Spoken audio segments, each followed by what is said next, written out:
How many half-written Word documents are sitting on your computer right now? Be honest, you started strong, full of energy and excitement, but somewhere along the way, the momentum fizzled out. Well, you're in good company because finishing a book is hard, but you'll be pleased to know it's not impossible. We publish hundreds every year, so I know it's possible. Today, I'm going to break down the 3 biggest mistakes that are probably holding you back, and more importantly, I'll show you how to fix them. Let's get that first draft finished. The first mistake we see is trying to write too perfectly. I want to talk about this obsession with writing perfectly. It's like trying to carve a statue out of marble before you've even figured out what it's supposed to look like.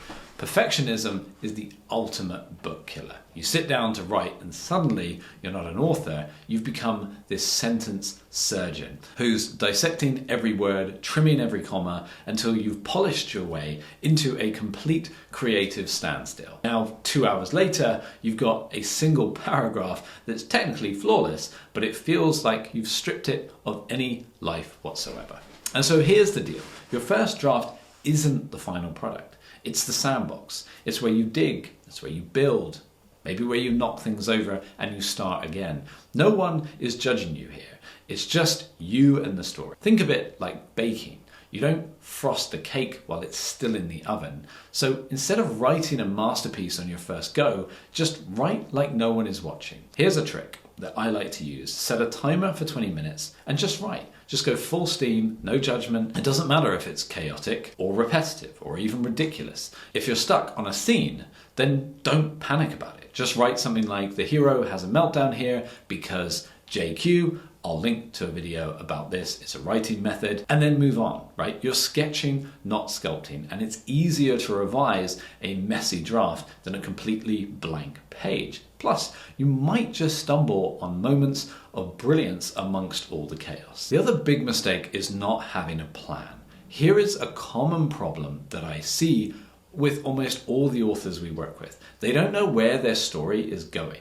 So you might have an exciting idea and a great opening chapter, but by the middle of the book, you're stuck staring out the window thinking, what is going to happen next here? It's like trying to drive cross country without a map. You're going to get lost. And you don't need to plan every single detail, but having a rough roadmap is going to make all the difference. And just start with a simple outline. Think about the big picture. What's going to happen in Act 1? What's going to be the conflict in Act 2? And how am I going to wrap this up in Act 3? It doesn't have to be fancy, just a list of key events. For example, Act 1 could be, I'm going to introduce the hero and I'm going to establish the conflict. Act 2 could then be, I'm going to throw obstacles in their way, force them to grow. And then in Act 3, I'm going to resolve all the conflict and show how the hero has changed. This simple roadmap at least gives you something to follow, so you always know what you need to be writing next. Overwhelm is also a big problem that holds people back from finishing their books. It's a big project. And if you sit there and think about the tens of thousands of words you still need to write, then it's very easy to feel overwhelmed. And that's when the procrastination kicks in. And suddenly, that new series on Netflix that everyone has been talking about seems way more appealing than struggling your way through your first draft. The key is to stop focusing on the whole book and just break it down into smaller, more manageable goals. Instead of thinking, I have to write 80,000 words, how will I do this? Just think, I'm going to write 500 words a day. That's just half an hour focused writing time. Do the math, at 500 words a day, you'll have a 60,000 word draft in just 4 months, which sounds a lot more achievable. Another trick is to focus on finishing just one chapter or even one scene at a time, and to celebrate those wins because it'll keep you motivated.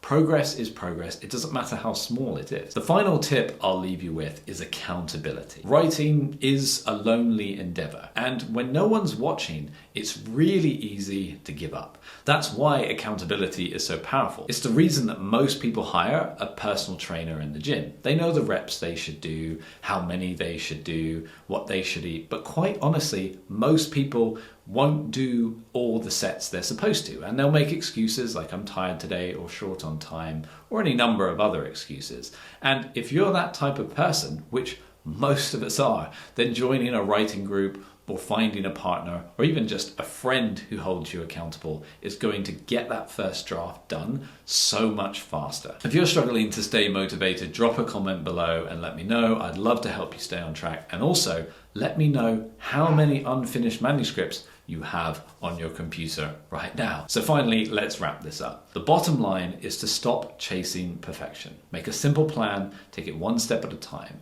Writing a book isn't about being a genius, it's just about showing up consistently, even on the days when you'd rather be watching Netflix than writing. If this video helped, then check out another valuable video from me, which I'm sure YouTube is recommending to you right here.